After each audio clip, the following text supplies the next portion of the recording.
Hoje a nossa aula é sobre globalização cultural, dando continuidade ao conteúdo anterior aqui da nossa videoaula, onde nós conversamos sobre globalização econômica.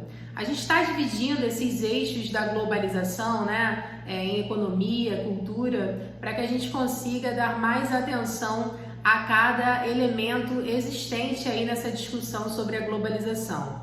Bom, quando a gente fala em globalização, já sabemos que estamos falando na questão dos fluxos, entre os países, essa relação aí econômica e política e cultural também que os países vão implementar entre si. Quando a gente fala em fluxos, a gente está falando também em transportes, em meios de comunicação. Então, esses fluxos podem ser estabelecidos através de um vai e vem de pessoas por linhas aéreas, ou por rodovias, ou pelos meios de comunicação, como o uso de aparelhos eletrônicos, a internet, os jornais e por aí vai. Bem, quando a gente fala em globalização cultural, especificamente a gente está falando em troca de culturas, entre os países. E trazendo aí a perspectiva dos países desenvolvidos e subdesenvolvidos ou em desenvolvimento, a gente sabe que os países desenvolvidos, eles possuem um poder muito maior de estabelecer algum tipo de influência cultural sobre os demais países, E como principal exemplo, a gente pode citar os Estados Unidos, que produz aí durante muito tempo, desde a nova ordem mundial, uma certa influência cultural, trazendo aí como hábito padronizado em muitos lugares, inclusive, tanto do Ocidente quanto do Oriente, hábitos de vida que são originários, nos Estados Unidos.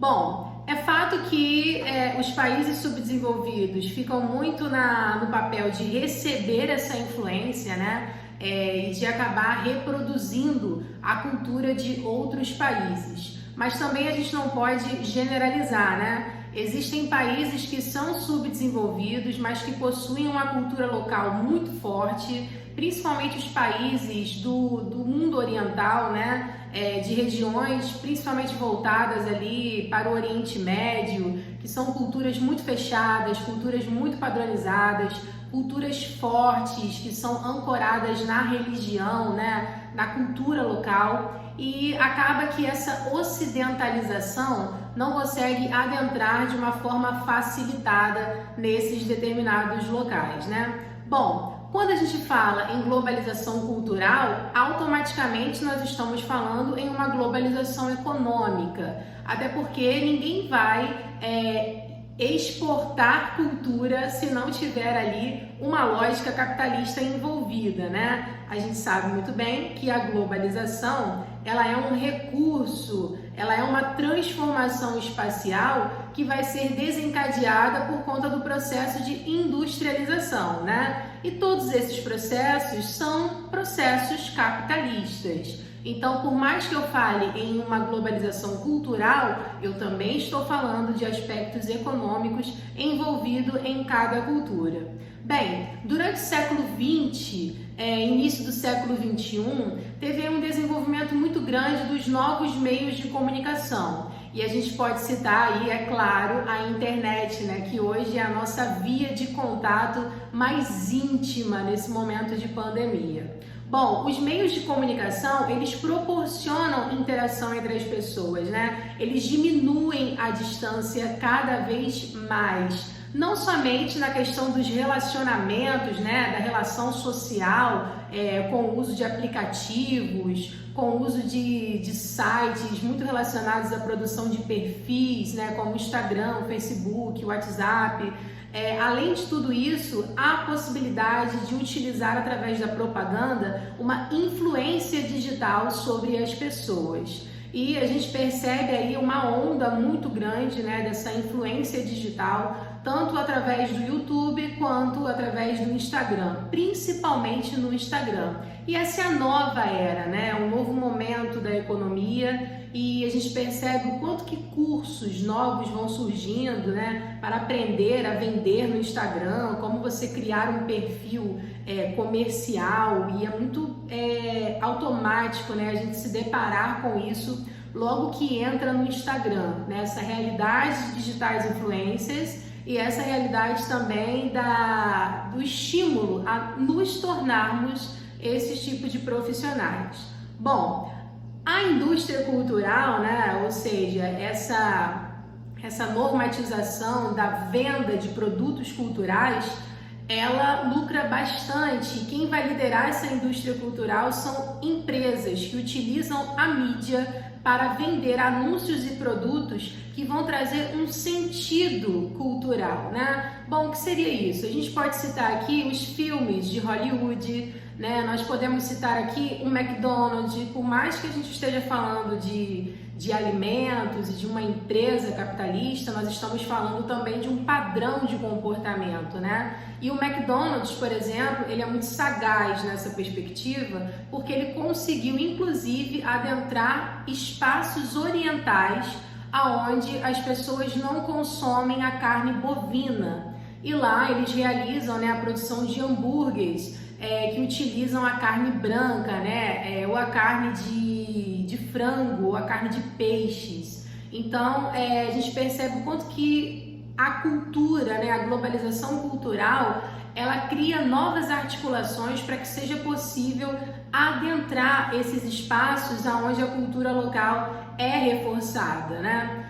Bom, infelizmente, o acesso aos meios de comunicação ainda é desigual, até porque a ordem social do mundo ela é pautada na desigualdade. Então, tudo que nós formos conversar aqui dentro dessa lógica da globalização, a gente vai perceber que existem realidades de desigualdade, né? E os meios de comunicação não poderiam ficar para trás dentro dessa lógica de desigualdade.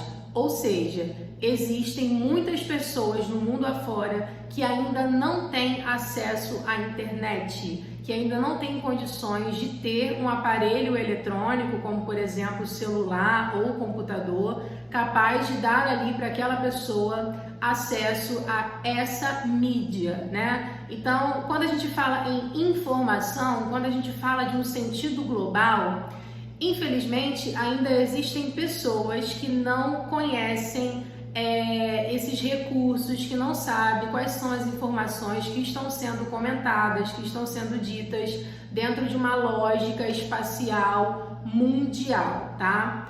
Bom, geograficamente falando, a todo instante nós vamos perceber que existe um sentido global no local, ou seja, tudo que está sendo vivenciado na globalização vai ter ali um grau de realidade nos lugares, né? A gente não vai perceber o avesso, a gente não vai perceber as coisas que acontecem no lugar existindo no global, ou seja, o global existe no local, mas o que acontece no local não vai para o global.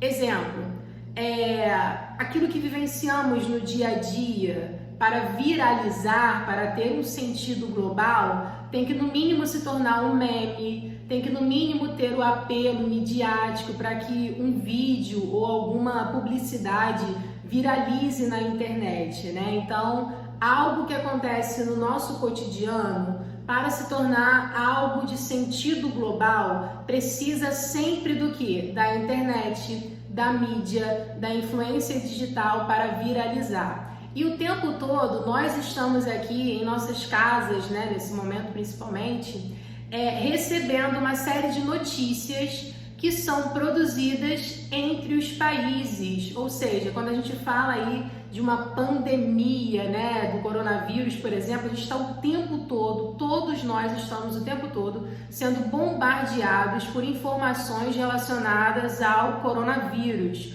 ou seja, é o global dando ali a existência no local. Nós estamos aqui recebendo essas informações e alinhando toda a nossa vida, todo o nosso cotidiano, todos os nossos pensamentos com relação a essas informações que recebemos, né? Informações que têm aí uma ordem global.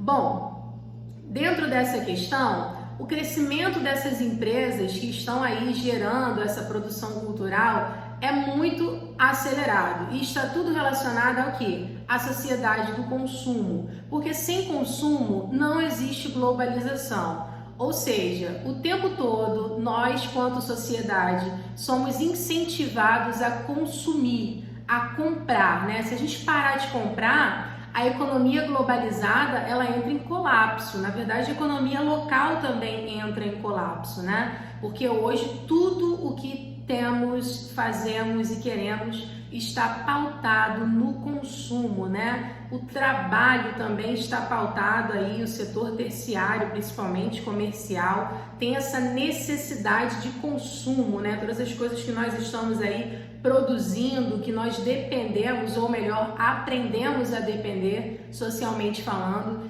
tem sempre essa necessidade do consumo. Então, é essa sociedade do consumo que faz a economia global girar, né? Bom, existem hábitos e valores que são dominantes em alguns lugares, né, que eu já falei para vocês, e existem também hábitos econômicos que são dominantes. Exemplo, quando nós falamos da globalização, estamos falando da relação entre países capitalistas, né? Dentro dessa lógica global, existirão países ali se articulando, países que são abertos para fluxos, né, de pessoas e mercadorias, tanto a entrada ou a saída desses fluxos, né?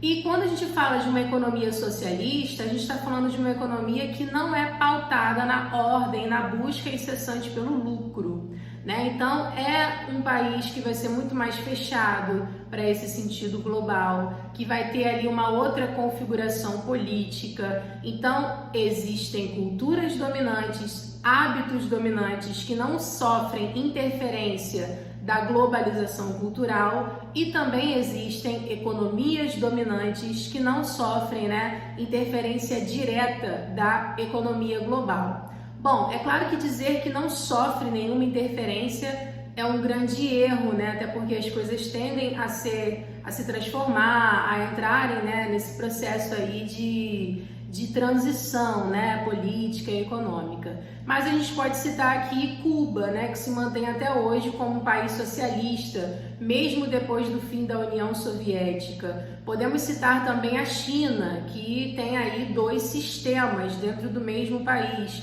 mas que se mantém ali com a política interna socialista. Isso é o quê? Isso é uma economia dominante, que está sofrendo, é claro, interferências das relações econômicas globais, mas que se mantém dentro ali da sua característica, se mantém com a sua característica econômica. Bom, ficamos por aqui.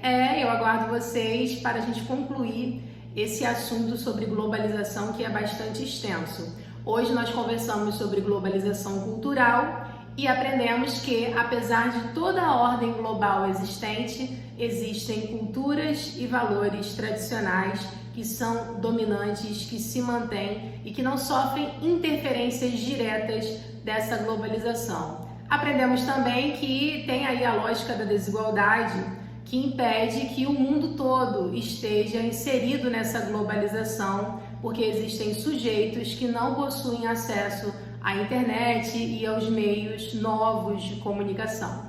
Tchau, tchau. Fiquem bem.